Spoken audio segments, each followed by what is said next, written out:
Hello friends, welcome back to my 99 store. दोस्तों, वर्तमान समय में यूट्यूब पर एक बिजनेस बहुत ज़्यादा पॉपुलर हो रहा है और वो है 99 स्टोर बिजनेस। अक्सर हम सभी के दिमाग में यही ख्याल आता है कि हम इस बिजनेस को बहुत आसानी से कर सकते हैं। हमें लगता है बस इतना सा इन्वेस्टमेंट करना है, एक दुकान चाहिए, एक दो स्टाफ रखने हैं, बस बिजनेस शुरू हो जाएगा। बस यही सोचकर हम इस बिजनेस पर पैसा इन्वेस्ट कर देते हैं, परंतु बिजनेस शुरू करने के बाद जो प्रॉब्लम्स आनी है उसके बारे में तो हम सोचते ही नहीं हैं। दोस्तों, इस स्टोर को खोलने में क्या क्या परेशानी हो सकती है, आज हम इस विषय पर चर्चा करेंगे। क्या एक्चुअल में 99 स्टोर में इतनी ज़्यादा कमाई है, और यदि कमाई है तो कितनी है? यह 99 स्टोर कितने समय तक या लंबे समय तक चलेगा कि नहीं? क्या इस बिजनेस में कोई कंपटीशन नहीं होगा? तो दोस्तों, यदि आप 99 स्टोर खोलने की सोच रहे हैं तो इस वीडियो को लास्ट तक पूरा देखें और मेरे चैनल को सब्सक्राइब करके बेल का बटन भी प्रेस कर दें, क्योंकि यह वीडियो आपको वो सारी इन्फॉर्मेशन देगा जिससे आपके पैसे बर्बाद होने से बच जाएंगे। तो आइए वीडियो शुरू करते हैं। तो दोस्तों, सबसे पहला सवाल यह है कि क्या यह बिजनेस बहुत लंबे समय तक चलेगा? क्या आपके आसपास कोई और स्टोर नहीं खुल जाएंगे? तो इसका जवाब है, यह बिजनेस बहुत ज़्यादा लंबे समय तक वैसे भी नहीं चलेगा, क्योंकि आपकी दुकान में कस्टमर्स की भीड़ देखकर आपके आसपास में और भी स्टोर खुल जाएंगे। बहुत सारे लोग इस बिज़नेस को करने लगेंगे क्योंकि देखने में यह बिज़नेस बहुत आसान लग रहा है और हर कोई चाहता है कि वह भी बहुत सारा पैसा कमाए। सबको यही लगता है कि यही बिज़नेस सबसे अच्छा है, इसमें बहुत ज़्यादा कमाई भी है और वो भी बहुत आसान तरीके से। और 99 स्टोर का जो प्रेजेंटेशन है वो बाकी सभी बिजनेस से देखने में बहुत आसान लगता भी है। इसमें दिखाते हैं कि आप 99 स्टोर की फ्रेंचाइजी ले लीजिए। इसमें आपको सिर्फ एक बार मोटी रकम यानी रुपए 5 से 7 लाख रुपए इन्वेस्ट करने पड़ेंगे और उसके बाद हर महीने 1-2 लाख का प्रॉफिट। तो दोस्तों, कुछ हद तक ये बात सही भी है, क्योंकि कहीं 5 लाख में फ्रेंचाइजी दी जा रही है तो कहीं 10 लाख में, और प्रॉफिट भी है। पर यह पूरा सच नहीं है, क्योंकि दोस्तों, जिस तरह आप 99 स्टोर के बारे में सोच रहे हैं वैसा ही और लोग भी सोचते हैं। मान लीजिए आपने फ्रेंचाइजी ले भी ली, आपका पूरा का पूरा माल डिलीवर भी हो गया, आपने जिससे फ्रेंचाइजी ली है वो भला आदमी भी है और उसने आपको बिल्कुल भी नहीं ठगा। वो भला आदमी जिसने आपको माल दिया उसने आपसे 50,000 से लेकर 1 लाख तो कमाए ही होंगे, इसलिए वह आपके इलाके में किसी और को फ्रेंचाइजी देगा भी नहीं। परंतु वह किसी दूसरे को तो नहीं रोक सकता ना।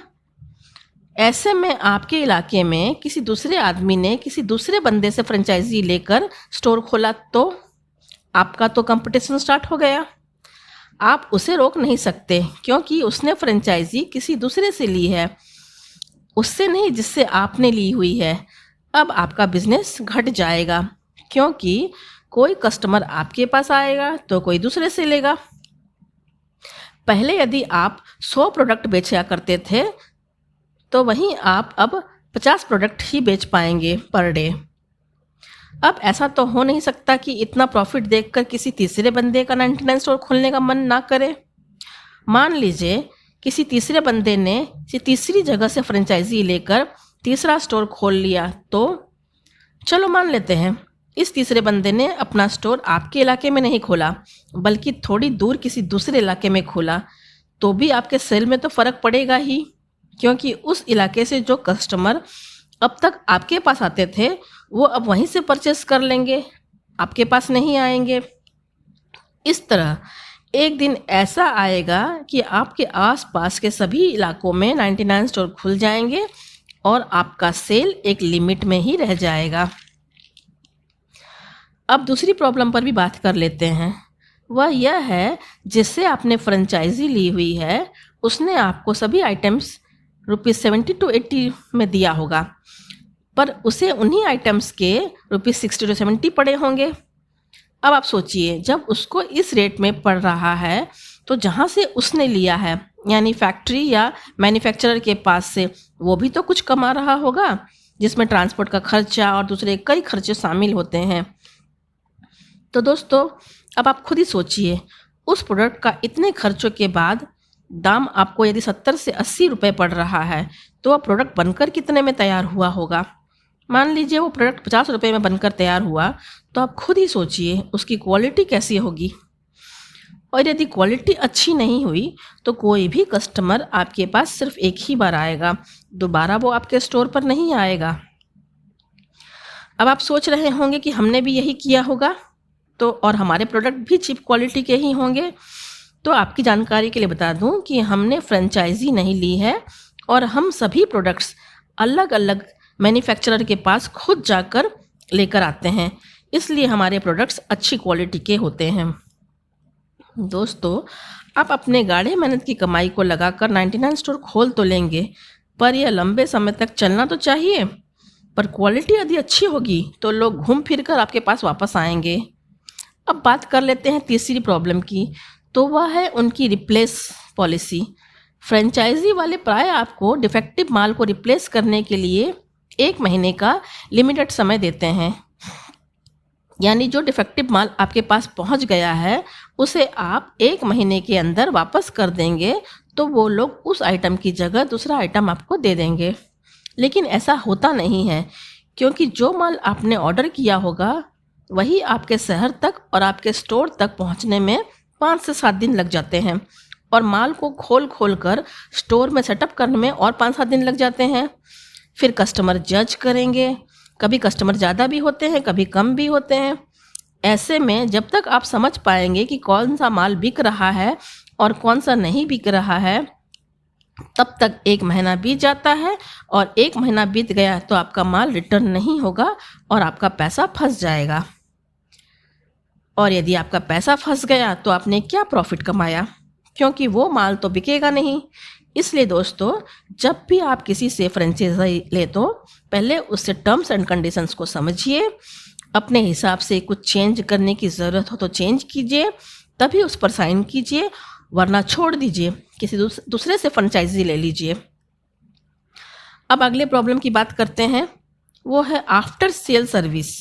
दोस्तों, ये लोग आपसे कहेंगे कि ज़रूरत पड़ने पर अपने आदमी भी आपको प्रोवाइड करेंगे, जो आपके पास रहकर आपके स्टोर में आपकी हेल्प करेंगे।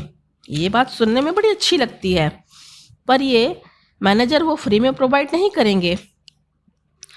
उनके पेमेंट के साथ साथ उनके रहने खाने पीने की व्यवस्था भी आपको ही करनी पड़ती है।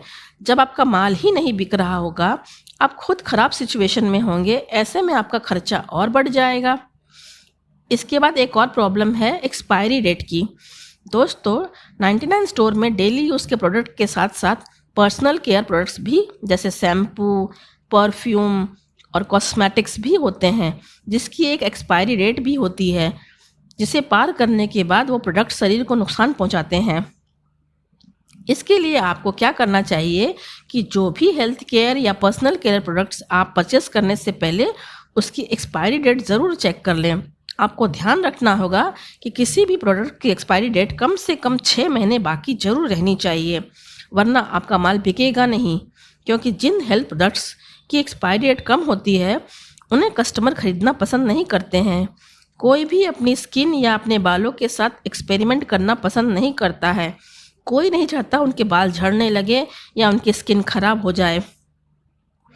इसलिए हेल्थ प्रोडक्ट्स या हेयर प्रोडक्ट्स की एक्सपायरी डेट 6 महीना से ज़्यादा की देखकर ही खरीदें, उससे कम की नहीं।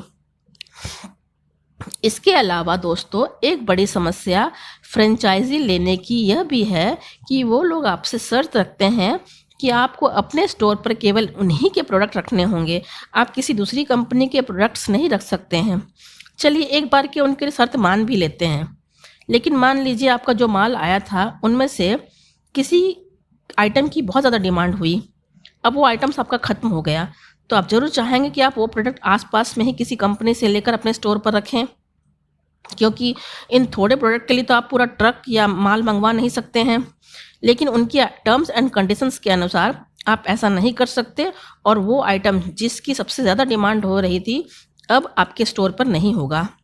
एक बड़ी समस्या यह भी आती है कि जितना आपने ऑर्डर दिया होता है उतना माल पूरा नहीं आता है, और आपको पता भी नहीं चलता है क्योंकि आइटम्स ही इतने ज़्यादा होते हैं। इसलिए कोशिश करें कि जब आपका माल डिलीवर हो तो आप खुद खड़े रहकर माल अपलोड करवाएं और हो सके तो माल की गिनती भी करें ताकि आपको पूरा माल सही सही मिले।